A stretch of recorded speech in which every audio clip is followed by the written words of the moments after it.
हर खबर पर होगी आपकी पकड़। डाउनलोड कीजिए एबीपी लाइव ऐप।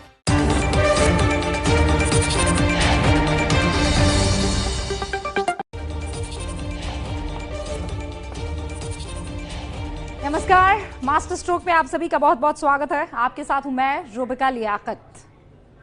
4 मई से देश में 2 हफ्ते का लॉकडाउन 3 शुरू होने वाला है, यानी 17 मई तक लॉकडाउन को बढ़ा दिया गया है। इस तरह भारत में कुल 54 दिनों का लॉकडाउन हो गया है। हालांकि लॉकडाउन की हैट्रिक में बहुत सारी छूट इस बार दी गई है। देशवासियों को बड़ी राहत का ऐलान भी किया गया है। कोरोना के खतरे के हिसाब से देश के सभी जिलों को 3 कैटेगरीज में हिस्सों में बांटने का फैसला लिया गया है और हर जोन के हिसाब से लॉकडाउन के दौरान भी छूट के अलग अलग नियम तय कर दिए गए हैं। लेकिन हर जोन में याद रखिए, school, colleges, gym, restaurant, hotel बंद रहेंगे, स्पा, सैलून बंद रहेंगे, धार्मिक स्थल बंद रहेंगे, शराब की दुकानों को खोलने का आदेश है, लेकिन उसके लिए कुछ नियम तय किए गए हैं। 2 राज्यों के बीच बस सेवा और रेल सेवा बंद रहेगी। बड़े शहरों में मेट्रो ट्रेनें नहीं चलेंगी। हवाई सेवा बंद रहेगी। गृह मंत्रालय के ताजा आदेश के मुताबिक देश में 130 जिले रेड जोन है, ऑरेंज जोन में 284 जिले हैं, जबकि ग्रीन जोन में 319 जिलों को शामिल किया गया है। इन इलाकों में रहने वाले लोगों को क्या छूट मिलेगी, क्या पाबंदी रहेगी, ये जानने से पहले इस खबर से जुड़ी 5 हेडलाइंस आपके सामने रखना चाहते हैं। देश में 4 मई से 2 हफ्ते के लिए लॉकडाउन बढ़ा दिया गया है, लेकिन बहुत सी गतिविधियों में जोन के हिसाब से छूट भी दी गई है।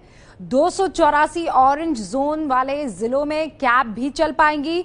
ड्राइवर के अलावा सिर्फ 2 पैसेंजर्स बैठ पाएंगे। दोपहिया पर पीछे बैठने की इजाजत होगी।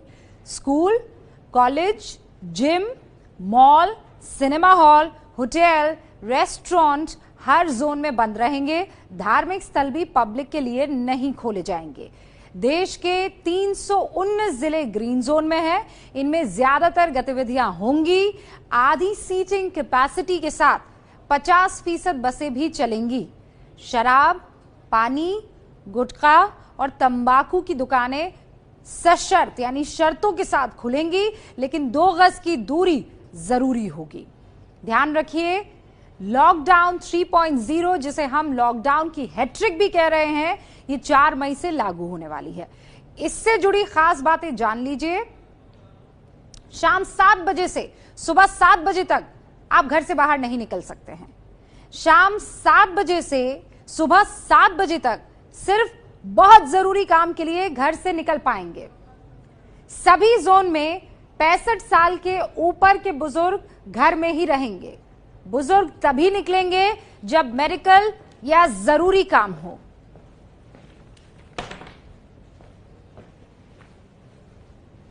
बीमार और गर्भवती महिलाएं घर में ही रहेंगी।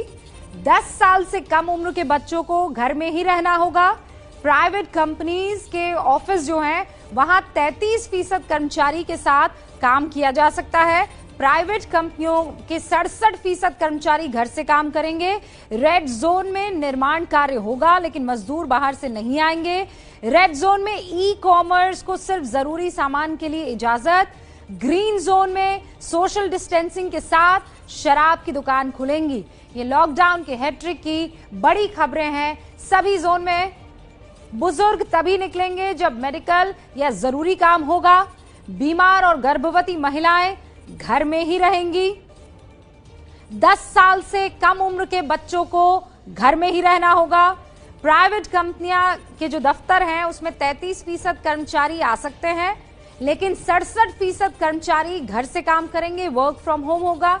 रेड जोन में निर्माण कार्य, मगर मजदूर जो है वो बाहर से नहीं आ सकते हैं। तो देश के 4 रेड जोन के शहर जो हैं, उनमें से हमारे साथ एबीपी न्यूज के 4 संवाददाता जुड़ चुके हैं।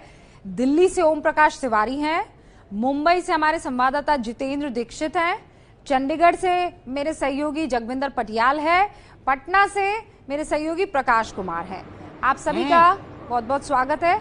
शुरुआत मैं ओम प्रकाश आपसे करूंगी और ये जानना चाहूंगी कि आप जहां पर हैं वो किस जोन में है, किन किन चीजों की छूट है, कितने आपके वहां के एरिया में या उस इलाके में कंटेनमेंट जोन है?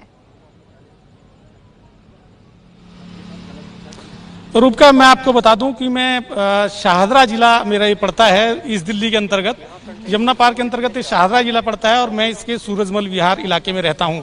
और शाहदरा जिला ही नहीं, दिल्ली के जो 11 के 11 इलाके हैं वो रेड जोन्स में आते हैं और इस रेड जोन्स के तहत किसी भी तरह की कोई अनुमति नहीं है। यहाँ पर रिक्शा चलाने को लेकर या 3 व्हीलर चलाने को लेकर, तिपहिया चलाने को लेकर, इन तमाम बातों की कोई अनुमति नहीं है। और अब जैसा कि कहा गया कि शाम को 7 बजे से लेकर और सुबह 7 बजे तक लोग घर से भी बाहर नहीं निकल सकते। नए लॉकडाउन में भी कहा गया है। मैं जिस इलाके में रहता हूं, यहाँ पर मेरी कॉलोनी है सूरजमल विहार, यहाँ पर तो फिलहाल कोरोना का एक भी पेशेंट नहीं है, लेकिन मेरा जो जिला है शाहदरा जिला, ये रेड जोन में आता है और ये प्रतिबंधित है। ओम प्रकाश, शुक्रिया इस जानकारी के लिए, लेकिन बने रहिएगा हमारे साथ। अब जरा जितेंद्र दीक्षित का रुख कर लेते हैं क्योंकि मुंबई से वो हमारे साथ जुड़े हैं। महाराष्ट्र की तो स्थिति बहुत अच्छी नहीं है जितेंद्र, लेकिन आप किस इलाके में हैं और किन किन जोन्स में क्या क्या बटा है, वहां क्या सुविधाएं हैं और क्या रोकी गई हैं?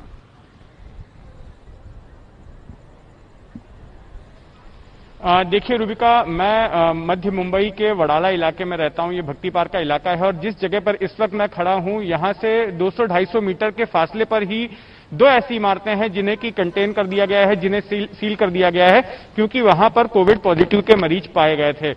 अगर मैं पूरे महाराष्ट्र की बात करूं तो महाराष्ट्र भर में 36 जिले हैं और इन 36 जिलों में से 14 जिले जो है रेड जोन में आते हैं। इन 14 जिलों में मुंबई शामिल है, ठाणे शामिल है, पुणे शामिल है, औरंगाबाद शामिल है, नागपुर शामिल है, यानी कि कुल मिलाकर जो महाराष्ट्र के तमाम बड़े शहर हैं वो रेड जोन में आ रहे हैं। इसके अलावा अगर ऑरेंज जोन की बात करें तो ऑरेंज जोन में 16 जिले आते हैं और बाकी के जिले जो है वो ग्रीन जोन में आ रहे हैं। महाराष्ट्र में स्थिति जो है लगातार बद से बदतर होती जा रही है। अगर मैं ताजा आंकड़ों की बात करूं तो 1000 पिछले 24 घंटों में 1000 कोविड के नए मरीज पाए गए हैं और उनमें से करीब 700 के आसपास मरीज जो है अकेले मुंबई से ही हैं। और इसके पीछे एक बड़ा कारण यह है कि मुंबई में एक बड़ी आबादी जो है स्लम्स में रहती है, झुग्गी बस्तियों में रहती है, चॉल्स में रहती है, जहां पर सोशल डिस्टेंसिंग का पालन नहीं हो पा रहा है और ऐसे में संक्रमण फैलने का खतरा जो है काफी बढ़ गया है। ऑलराइट, अब जरा चंडीगढ़ का रुख करते हैं। जगविंदर हमारे साथ वहां पर बने हुए हैं। जितेंद्र ने सारी जानकारी दे दी अपने आसपास के इलाके की, इनफैक्ट महाराष्ट्र के बारे में बहुत सारी जानकारी आपने हासिल कर ली है। अब जरा पंजाब जो है उसके बारे में थोड़ा जान लेते हैं, चंडीगढ़ के बारे में थोड़ी सी जानकारी हासिल कर लेते हैं और हरियाणा की। जगविंदर,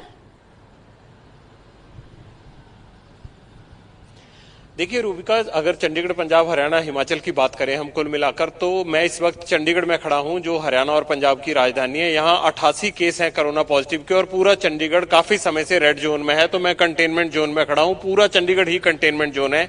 यहां सुबह सिर्फ 4 घंटे की छूट मिल रही है। कर्फ्यू लॉकडाउन यहां लंबे समय से लगा हुआ है, तकरीबन 1.5 महीना हो चुका है और मुझे लगता नहीं है कि इसमें और जल्दी कोई राहत मिलने वाली है। हालांकि गृह मंत्रालय के लिहाज से ही जो है वो चंडीगढ़ का कामकाज चलता है। अगर हम पंजाब की बात करें तो पिछले 4 दिनों में एकदम रूबिका स्थिति बदल गई है। 1.5 महीने में अगर हम ये कहें कि वहां पर केवल 250-300 केस थे, तो अब अगर पिछले 4 दिनों की बात करें तो अभी तक वहां केस हो गए 683 और 683 में से जो नांदेड़ से लौटकर आए हैं श्रद्धालु, उनकी संख्या पहुंच गई है 296। और अभी थोड़ी देर पहले अमृतसर में 50 लोगों की रिपोर्ट इकट्ठी जो है वो पॉजिटिव आई है।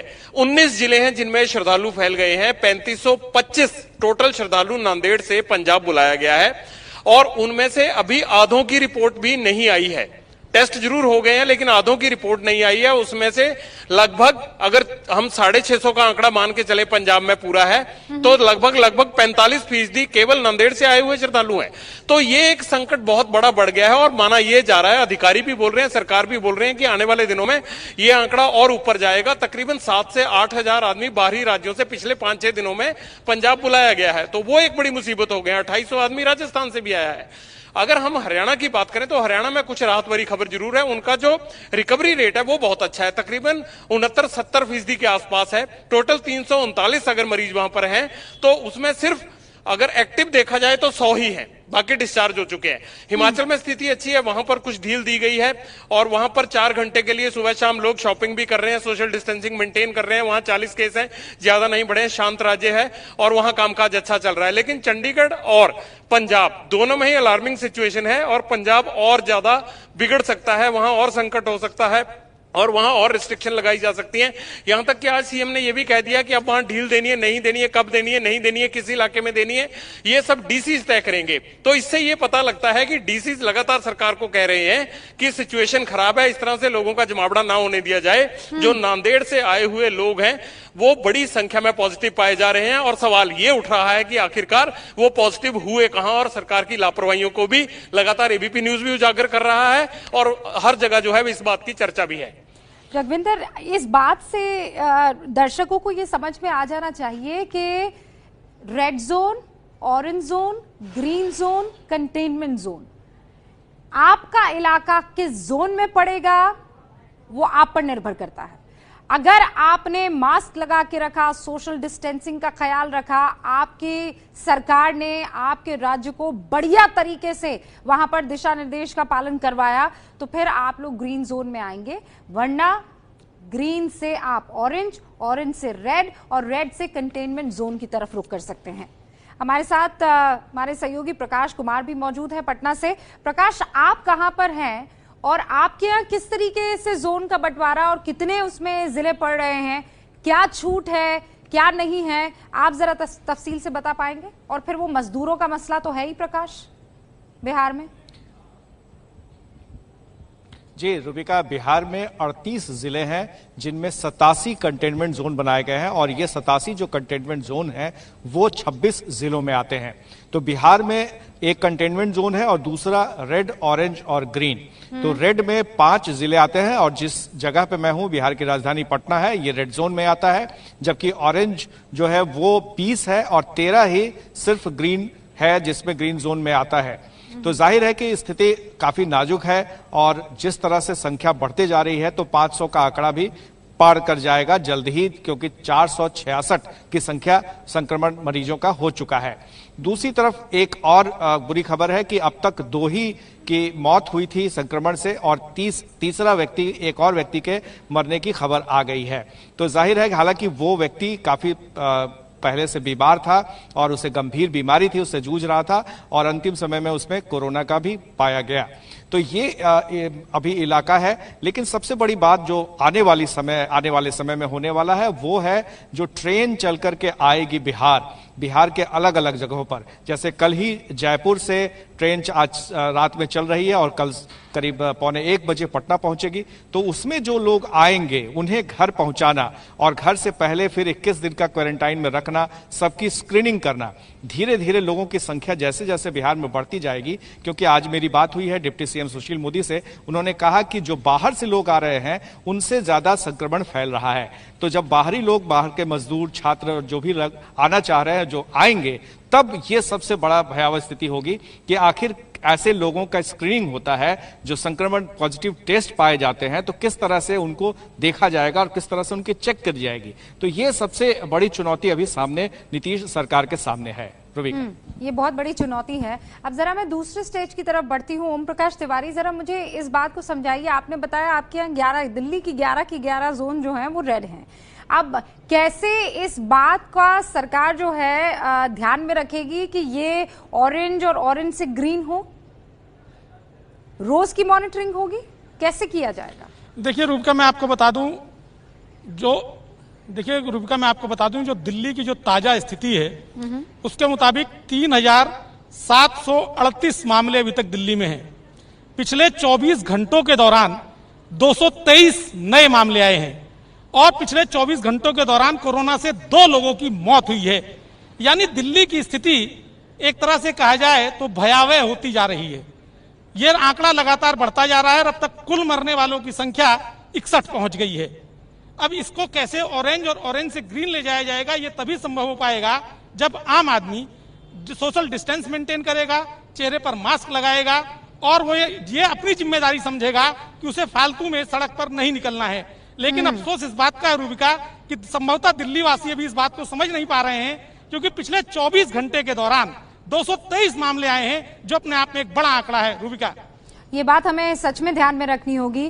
देखिए 4 मई से लॉकडाउन, ये आप सोच रहे थे कि खत्म होने वाला है, लेकिन हालात ऐसे हैं कि इसको आगे बढ़ाना पड़ रहा है। कुछ छूट दी जा रही है, लेकिन उस कुछ छूट का मतलब जितेंद्र ये ना हो जाए कि लोगों को लगने लगे कि बस अब फ्री हो गए। कुछ एक आज जगह जो है टर्म्स एंड कंडीशंस अप्लाइड हैं, बाकी हम जो करना चाहते हैं कर सकते हैं। हमारा कोई भी काम है उसे हम जरूरी बताकर बाहर निकल सकते हैं।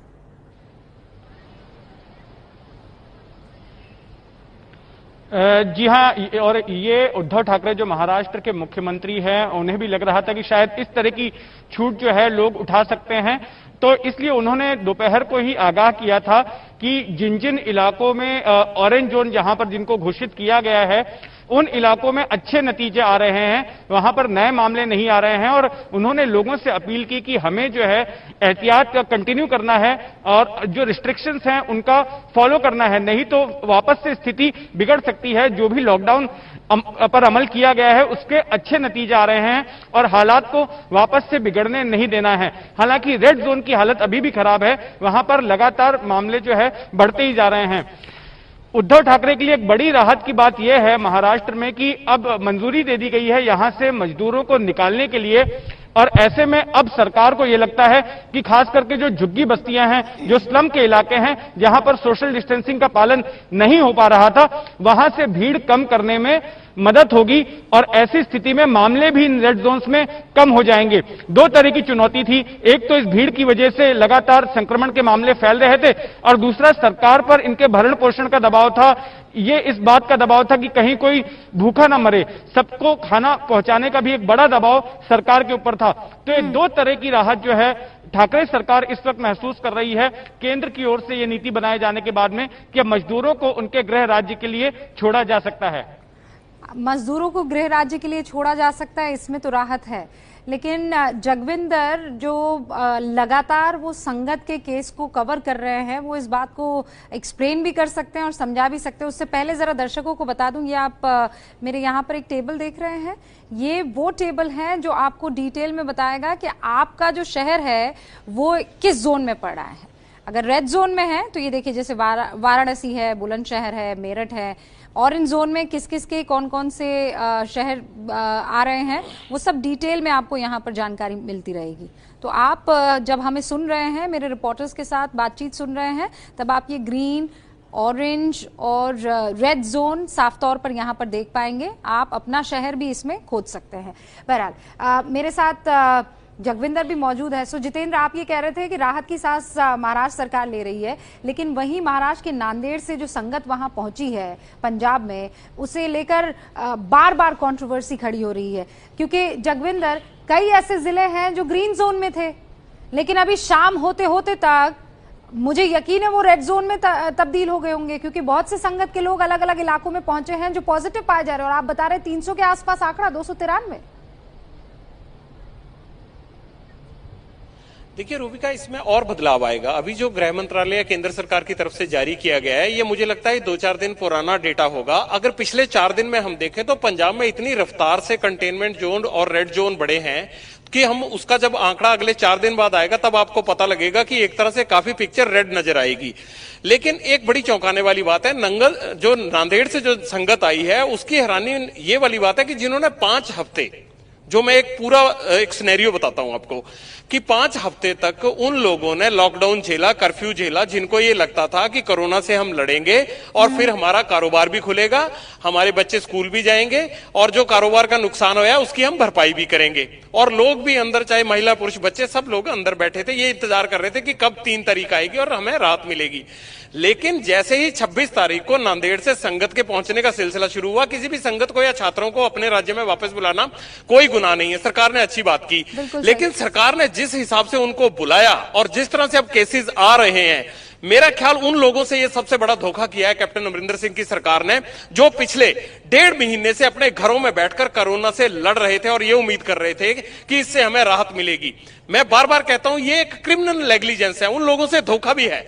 अगर क्वारंटीन अच्छे ढंग से किया जाता, बॉर्डर पे ही क्वारंटीन कर देते, उन लोगों को वहीं टेस्ट कर लेते और उनको बाहर ना निकलने देते, एकदम टाइट कार्यक्रम रखा जाता, तो कम से कम आज जो रेड जोन नजर आ रहा है, आज जो ऑरेंज जोन नजर आ रहा है, आज जो 19 जिलों में लगातार केस बढ़ रहे हैं, 50-50 केस बढ़ रहे हैं, वो नहीं बढ़ रहे होते और सरकार ये कह सकती थी कि हमने उनको एक जगह पे रखा हुआ है। ऊपर से आपने एसी बसें भेज दी। अब नांदेड़ वाले कह रहे हैं कि हमने तो कोविड टेस्ट करवाया था, ये कैसे वहां पहुंचते पहुंचते जो है वो पॉजिटिव हो गए। ऊपर से तमाम इंस्ट्रक्शन ये जारी हुई थी कि एसी बसें नहीं, एसी जो है वो बचना है एसी से। चीन में ये पता चल चुका था कि 3 लोगों को वुहान में दोबारा से जो है वो एसी के कारण इन्फेक्शन हो गया था, लेकिन सरकार ने टेक्निकल लोगों की, डॉक्टरों की सलाह नहीं की, वाहवाही लूटने के लिए उठाकर भेज दी एसी बसें।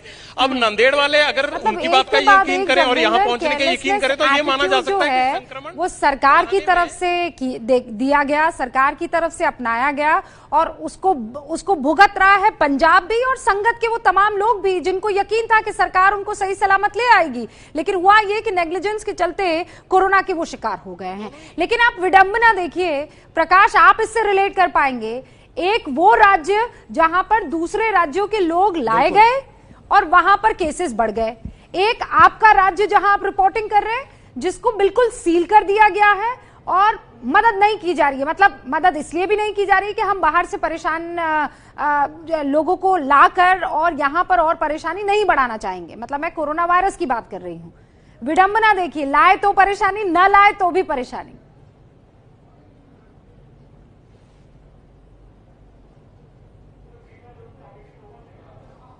प्रकाश, मेरी आवाज आ रही है आप तक?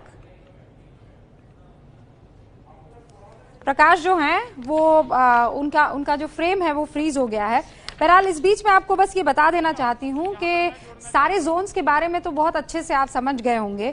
जितेंद्र शायद आप कुछ कहना चाह रहे हैं, पहले आप कह दीजिए फिर मैं कंटेनमेंट जोन के बारे में दर्शकों को बता दूं। हाँ जितेंद्र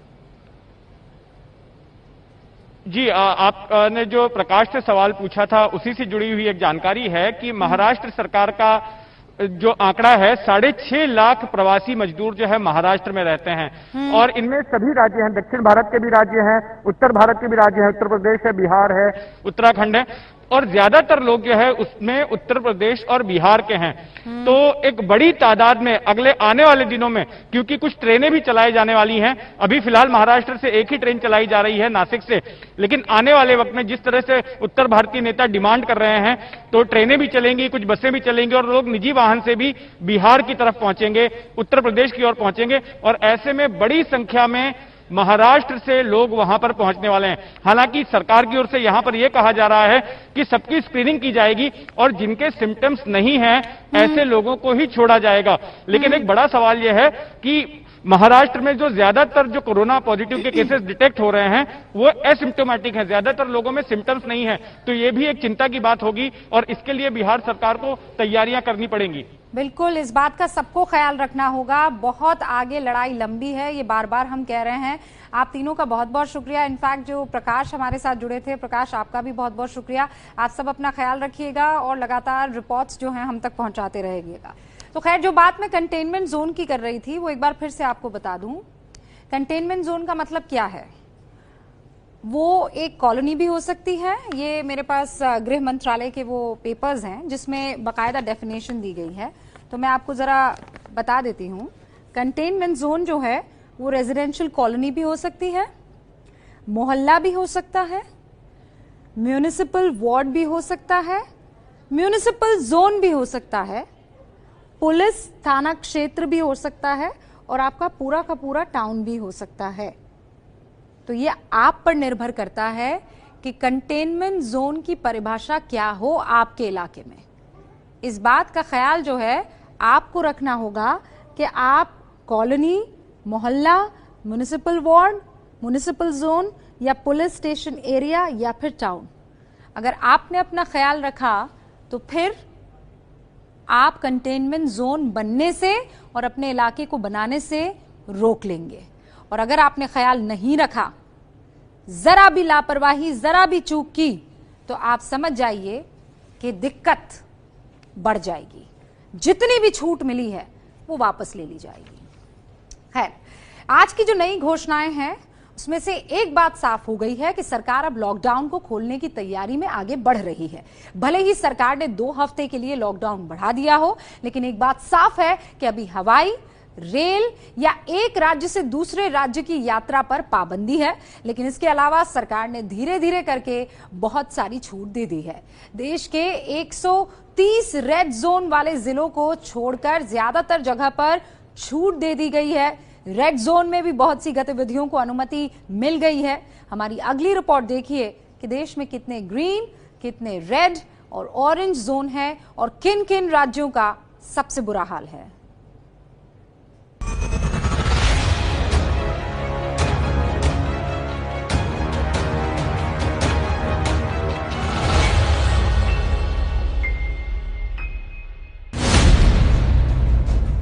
तमाम कयासों के बाद आज ये साफ हो गया कि देश में लॉकडाउन 2 और हफ्तों के लिए बढ़ा दिया गया है। लेकिन आज की गाइडलाइन से इस बात के भी संकेत मिल रहे हैं कि अब सरकार धीरे धीरे लॉकडाउन खोलने की तरफ बढ़ रही है।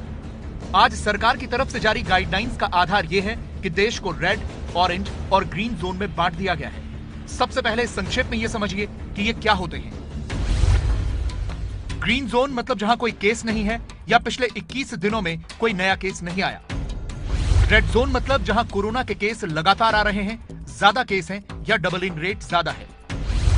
और जो जिले ना तो रेड जोन में हैं और ना ही ग्रीन जोन में, वो ऑरेंज जोन में आएंगे। सरकार के मुताबिक देश में 130 जिले रेड जोन में, 284 जिले ऑरेंज जोन में और 319 जिले ग्रीन जोन में हैं। इनके अलावा रेड और ऑरेंज जोन में कंटेनमेंट जोन भी होगा। जहां संक्रमण का खतरा सबसे ज्यादा होगा वो कंटेनमेंट जोन होगा। कंटेनमेंट जोन तय करने का पूरा अधिकार जिला प्रशासन को होगा। कंटेनमेंट जोन में 100% निवासियों के पास आरोग्य सेतु ऐप होनी चाहिए। आज की गाइडलाइन से यह साफ है कि जोन चाहे कोई भी हो, फ्लाइट, ट्रेन, मेट्रो या सड़क मार्ग से एक राज्य से दूसरे राज्य जाना प्रतिबंधित है। School, college, restaurant, hotel, mall या सिनेमा हॉल या जिम आज भी प्रतिबंधित हैं, चाहे जोन कोई भी हो। यह व्यवस्था पूरे देश के लिए है, चाहे रेड जोन हो, ऑरेंज जोन हो या ग्रीन जोन हो। सरकार ने हर जोन में 65 साल से ज्यादा उम्र के लोगों, गर्भवती महिलाओं और 10 साल से कम उम्र के बच्चों को घर में रहने की सलाह दी है। कंटेनमेंट जोन में ओपीडी और मेडिकल क्लिनिक चलाने की इजाजत नहीं होगी। ऑरेंज जोन में टैक्सी और कैब चलेंगी, लेकिन एक ड्राइवर के अलावा सिर्फ 2 पैसेंजर होंगे, जबकि 2 पहिया वाहनों में पीछे एक व्यक्ति बैठ पाएगा। ग्रीन जोन में सब कुछ खुला रहेगा। ग्रीन जोन में आधी सीटिंग कैपेसिटी के साथ 50% बसें भी चल सकती हैं। अब जरा देश के उन 10 सबसे ज्यादा प्रभावित राज्यों का हाल देख लीजिए जहां संक्रमण के सबसे ज्यादा केस हैं। इन राज्यों में रेड से ज्यादा जिले ऑरेंज और ग्रीन जोन में हैं। सबसे बुरा हाल महाराष्ट्र का है, जहां रेड जोन में 14 जिले हैं, ऑरेंज जोन में 16 और ग्रीन में सिर्फ 6 जिले हैं। संक्रमण के मामले में दूसरे नंबर पर गुजरात है, जहां रेड जोन में 9 जिले, ऑरेंज में 19 और ग्रीन जोन में 5 जिले हैं। देश की राजधानी दिल्ली के सभी 11 जिले रेड जोन में हैं। मध्य प्रदेश में रेड जोन में 9 जिले, ऑरेंज में 19 और ग्रीन जोन में 24 जिले हैं। राजस्थान में रेड जोन में 8 जिले, ऑरेंज में 19 और ग्रीन जोन में 6 जिले हैं। उत्तर प्रदेश में कुल 75 जिले हैं। यहां रेड जोन में 19 जिले, ऑरेंज में 36 जिले और ग्रीन जोन में 20 जिले हैं। तमिलनाडु में 12 जिले रेड जोन में हैं, ऑरेंज जोन में 24 जिले और ग्रीन जोन में सिर्फ 1 जिला है। आंध्र प्रदेश में रेड जोन में 5 जिले हैं, ऑरेंज जोन में 7 और ग्रीन जोन में सिर्फ 1 जिला। संक्रमितों के मामले में 9वें नंबर पर तेलंगाना है। यहां रेड जोन में 6 जिले हैं, ऑरेंज जोन में 18 और ग्रीन जोन में 9 जिले हैं। पश्चिम बंगाल में रेड जोन में 10 जिले हैं, ऑरेंज जोन में 5 जिले और ग्रीन जोन में 8 जिले।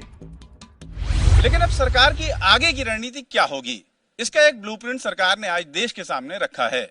लॉकडाउन से पहले कोरोना वायरस की चेन को तोड़ने के लिए सरकार ने एक बड़े अभियान की तैयारी की है। इसके लिए हर घर, हर गांव और हर मोहल्ले में पहुंचने की तैयारी है। सरकार की तरफ से राज्यों को कहा गया है जहां संक्रमण के केस हैं वहां कंटेनमेंट जोन बनाया जाए। शहरों में कोई कॉलोनी, वार्ड, थाना क्षेत्र या पूरा कस्बा कंटेनमेंट जोन हो सकता है। ग्रामीण इलाकों में गांव, ग्राम पंचायत, थाना क्षेत्र या ब्लॉक कंटेनमेंट जोन हो सकते हैं। कंटेनमेंट जोन में जरूरी सेवाओं को छोड़कर सब कुछ बंद रहेगा। स्पेशल टीम बनाकर हर घर में भेजी जाए। गंभीर बीमारियों वाले लोगों की लिस्ट बनाई जाए।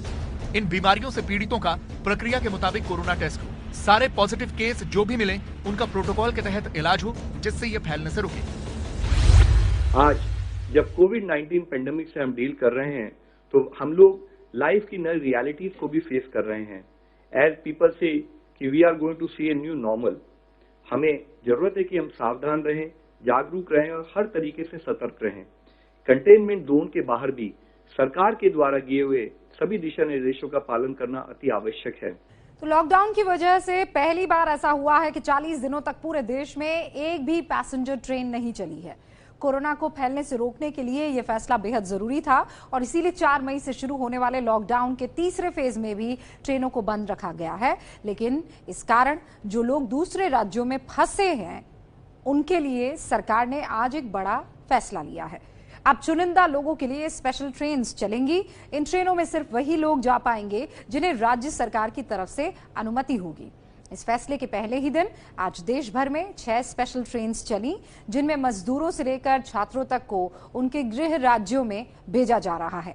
यहां आपके लिए ये समझना बहुत जरूरी है कि ट्रेनें चलने का मतलब कतई नहीं कि कोई भी रेलवे स्टेशन पहुंच जाए, क्योंकि रेलवे ना कोई टिकट जारी करेगा ना किसी को भी ट्रेन में चढ़ने देगा।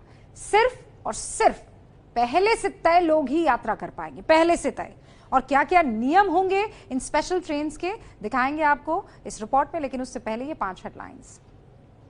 लॉकडाउन में फंसे मजदूरों, छात्रों, तीर्थ यात्रियों और पर्यटकों के लिए स्पेशल ट्रेनें चलेंगी। राज्य सरकार की अनुमति के बाद यात्रा कर सकेंगे। एक शहर से दूसरे शहर तक चलने वाली ट्रेनें बीच में कहीं पर नहीं रुकेंगी। यात्रियों की पूरी जिम्मेदारी राज्य सरकारों की होंगी। स्पेशल ट्रेनों के लिए नहीं मिलेंगे कोई टिकट। रेलवे राज्य सरकारों से वसूलेगा ट्रेन का किराया। 40 दिनों बाद आज सुबह पहली पैसेंजर ट्रेन चली। तेलंगाना से झारखंड के 1200 मजदूरों को लेकर 11 बजे पहुंचेगी रांची। कोटा से 1200 छात्रों को लेकर स्पेशल ट्रेन रांची के लिए रवाना हुई, लेकिन रेलवे स्टेशन पर सोशल डिस्टेंसिंग का उल्लंघन साफ तौर पर दिखा।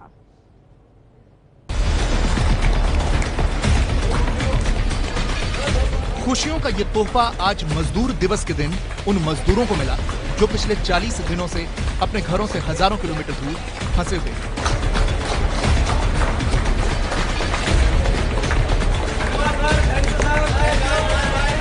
लंबे इंतजार के बाद आज उन्हें घर वापसी का मौका मिला तो वो खुशी छिपा नहीं पाए।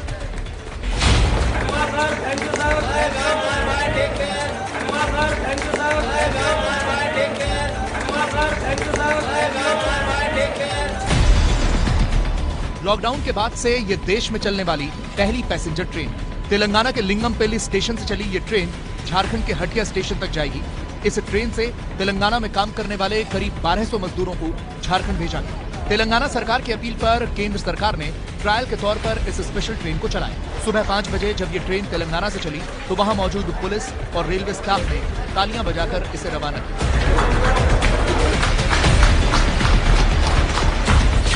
ट्रेन में चढ़ने से पहले सभी मजदूरों की स्क्रीनिंग की गई। ट्रेन में मजदूरों के बीच सोशल डिस्टेंसिंग का पालन हुआ। एक कोच में 72 की जगह सिर्फ 56 मजदूरों को बिठाया गया। गृह राज्य पहुंचने पर सभी मजदूरों की स्क्रीनिंग की जाएगी। मजदूरों को 14 दिन के क्वारंटीन में भी रखा जा सकता है। रांची के हटिया स्टेशन पर खास तैयारी की गई है। पूरे स्टेशन को सैनिटाइज किया गया है। प्लेटफॉर्म पर जगह जगह लाल रंग के निशान बनाए गए हैं, जिससे मजदूर एक एक कर और एक दूसरे से दूरी बनाते हुए उतरे और आगे बढ़े। निकलते समय भीड़ न लगे, इसलिए बैरिकेड भी लगाए गए। हम प्रयास कर रहे हैं कि वो लोग सोशल डिस्टेंसिंग का पालन करते हुए निकले। हमारी गुजारिश होगी जो भी लोग हैं जिनके भी परिवार वाले आ रहे हैं तो कोई भी यहाँ उन्हें लेने ना आए। यहाँ पे प्रशासन द्वारा उनको ले जाने की व्यवस्था जो है मुहैया कराई जा रही है। रांची में मजदूरों को घर भेजने के लिए 60 बसों का इंतजाम किया गया है। मुख्यमंत्री हेमंत सोरेन ने यह भरोसा दिया कि राज्य सरकार अपने सभी मजदूरों की मदद के लिए जरूरी कदम उठाएगी। हमने छात्र छात्राओं के लिए, विभिन्न राज्यों में फंसे हुए मजदूरों के लिए हमने कार्य योजना तैयार कर ली और मजदूरों को लाने का कार्य अब अंतिम चरण पर है। आप घबराएं नहीं, बहुत जल्द झारखंड की व्यवस्था आपके घरों तक पहुंचेगा, आप तक पहुंचेगा और आपको सकुशल सुरक्षित झारखंड लेके आएगी। तेलंगाना से झारखंड के बीच चली इस स्पेशल ट्रेन की तर्ज पर अब देश के दूसरे राज्यों से भी ट्रेनें चलाई जाएंगी। गृह मंत्रालय की तरफ से आज इसका औपचारिक ऐलान भी कर दिया गया। गृह मंत्रालय ने आदेश जारी कर उन लोगों की आवाजाही की अनुमति रेल द्वारा भी दी है जो लॉकडाउन की वजह से फंसे हुए हैं, जैसे स्टूडेंट्स, माइग्रेंट लेबर, टूरिस्ट और पिलग्रिम्स। इसके लिए संबंधित राज्य सरकारें एवं रेलवे बोर्ड उचित व्यवस्था करेंगे और सभी हेल्थ प्रोटोकॉल्स का अनुपालन सुनिश्चित करेंगे। ये गृह मंत्रालय की तरफ से जारी उसी आदेश की कॉपी है जिसमें साफ तौर पर लिखा गया है कि अलग अलग जगहों पर फंसे मजदूरों, तीर्थयात्रियों और छात्रों के लिए रेल मंत्रालय को स्पेशल ट्रेन चलाने की अनुमति दे दी गई। गृह मंत्रालय की अनुमति मिलने के साथ ही रेल मंत्रालय ने फंसे हुए लोगों को उनके घर तक पहुंचाने के लिए श्रमिक स्पेशल ट्रेन चलाने का ऐलान कर दिया। ट्रेन एक स्टेशन से दूसरे स्टेशन के लिए चलेगी और इसके लिए दोनों राज्यों की सरकारों की सहमति होना जरूरी होगी। जिस राज्य से ट्रेन शुरू होगी वहां की सरकार को पहले सभी यात्रियों की स्क्रीनिंग करनी होगी। जिनमें कोरोना के कोई लक्षण नहीं होंगे, सिर्फ उन्हें ही ट्रेन में जाने की अनुमति होगी। ट्रेन में कोई भीड़ न हो, इसलिए राज्य सरकार ही तय करेगी कि एक बार में कितने लोग ट्रेन में जाएंगे। ट्रेन में जाने के लिए किसी भी यात्री को टिकट नहीं जारी किया जाएगा। ये ट्रेनें बीच में किसी स्टेशन पर नहीं रुकेंगी। गंतव्य स्टेशन पर पहुंचने पर वहां की राज्य सरकार सभी यात्रियों को उनके घरों तक पहुंचाने, उनकी स्क्रीनिंग और क्वारंटीन करने की व्यवस्था करेगी। रेल मंत्रालय की इन गाइडलाइंस के मुताबिक आज 6 ट्रेनों को चलाने का ऐलान किया गया, जिसमें से पहली ट्रेन तेलंगाना से झारखंड के बीच शुरू हुई। उसके अलावा महाराष्ट्र के नासिक से यूपी के लखनऊ, नासिक से एमपी के भोपाल, राजस्थान के जयपुर से बिहार के पटना, राजस्थान के कोटा से झारखंड के रांची और केरल के अलुवा से ओडिशा के भुवनेश्वर के बीच आज ट्रेनें चलाई गई। कोटा से रांची जाने वाली ट्रेन में 1490 छात्रों को भेजा जा रहा है। इतने टाइम से हम वेट कर रहे थे, तो अब हमें बहुत खुशी हो रही है कि फाइनली हम अपने घर जा रहे हैं। सरकार को बहुत बहुत धन्यवाद इसके लिए कि उन्होंने हमारे लिए कुछ सोचा और हमें घर जाने को मिला। मेरे हॉस्टल में सारे बच्चे जा चुके थे, हम अकेले बच्चे हुए थे। बहुत अनकंफर्टेबल फील हो रहा था, पढ़ाई में मन नहीं लग रहा था, कुछ अच्छा नहीं लग रहा था। फाइनली डिसीजन आके अच्छा लगा। जयपुर से पटना जाने वाली ट्रेन में करीब 1200 मजदूरों और छात्रों को भेजा जा रहा है। इन ट्रेनों की शुरुआत के साथ कई राज्यों के मुख्यमंत्रियों ने दूसरे राज्यों में फंसे अपने लोगों के लिए ट्रेन चलाने की बात कही है। मैंने अमित शाह जी से, गृह मंत्री जी से खुद बात की थी, पत्र भी लिखा और मैंने सुझाव दिया कि मेरे छत्तीसगढ़ के जम्मू में बड़ी संख्या में, हजारों की संख्या में मजदूर वहाँ रह रहे हैं। मैं बस भेज के उसको नहीं मंगा सकता। राज्यों की इसी मांग को ध्यान में रखते हुए अब देश के किसी भी हिस्से में फंसे मजदूरों, पर्यटकों, छात्रों और तीर्थ यात्रियों के लिए स्पेशल ट्रेनें चलाई जाएंगी। लेकिन इनमें सफर करने वाले यात्रियों की पूरी लिस्ट राज्य सरकार तैयार करके रेलवे को भेजेगी। देखिए, मजदूरों को घर पहुंचाने के लिए कई ट्रेनें आज खुल चुकी हैं। आज रात या कल तक वो अपनी मंजिल तक पहुंच जाएंगे, लेकिन उन मजदूरों के बीच बहुत असमंजस की स्थिति है। अपने नंबर आने का इंतजार कर रहे हैं, लिहाजा मुंबई से लेकर अहमदाबाद और बेंगलुरु तक सड़कों पर लोगों की भीड़ नजर आ रही है। ये भीड़ इस वक्त आप स्क्रीन पर देख रहे हैं, इसलिए है ये भीड़ कि घर जाने के लिए इन सभी का रजिस्ट्रेशन हो जाए। मजदूरों के बीच कंफ्यूजन है, इसलिए सोशल डिस्टेंसिंग की धज्जियां उड़ रही है। ऐसे वक्त में ध्यान रखना बहुत जरूरी है कि मजदूरों की मदद के लिए की जा रही कोशिश कहीं उनके और देश के लिए खतरनाक साबित ना हो जाए। ऐसे चमचमाते एक्सप्रेस वे पर यूं तो रफ्तार के साथ गाड़ियां दौड़ती हैं, फिलहाल सन्नाटा पसरा है। लेकिन कोरोना काल में आप इस सड़क पर रिक्शे की कतार देख सकते हैं। एक के बाद एक 16 रिक्शे खड़े हैं। ये मजदूर हैं जो रिक्शे से ही अपने घर जाने के लिए निकल चुके हैं। दिल्ली से बिहार के लिए चले हैं, फिलहाल कन्नौज तक पहुंचे हैं। लाजपत नगर कहाँ जाऊँ? बिहार, कटिहार, अजमेर थाना से हम लोग, और हम लोग दिल्ली से अब निकल चुके हैं और जा रहे हैं घर। रास्ते में भी जा रहे हैं। इन मजदूरों को अभी लंबा सफर तय करना है। मजदूरों के सामने लॉकडाउन के बीच घर पहुंचने की मजबूरी है, लिहाजा कोई रिक्शा तो कोई साइकिल के सहारे चल पड़ा है। ये तस्वीरें दिल्ली मथुरा एक्सप्रेस वे की है। सवारी नहीं मिली तो मजदूर साइकिल से ही घर के लिए चल पड़े। एमपी के ग्वालियर से चले हैं और पंजाब के बरनाला जिले तक जाना है। खाने पीने का कोई इंतजाम नहीं, लेकिन दिन और रात साइकिल चला रहे हैं। आगे अभी हमको 2 दिन हो गए चलते हुए, सुबह का नहीं खाया खाना, अभी शाम को खाना खाया किसी आदमी ने खिलाया। हमने यहाँ से पंजाब जाना है बरनाला जिला में। कितने दिन में पहुँच पाओगे?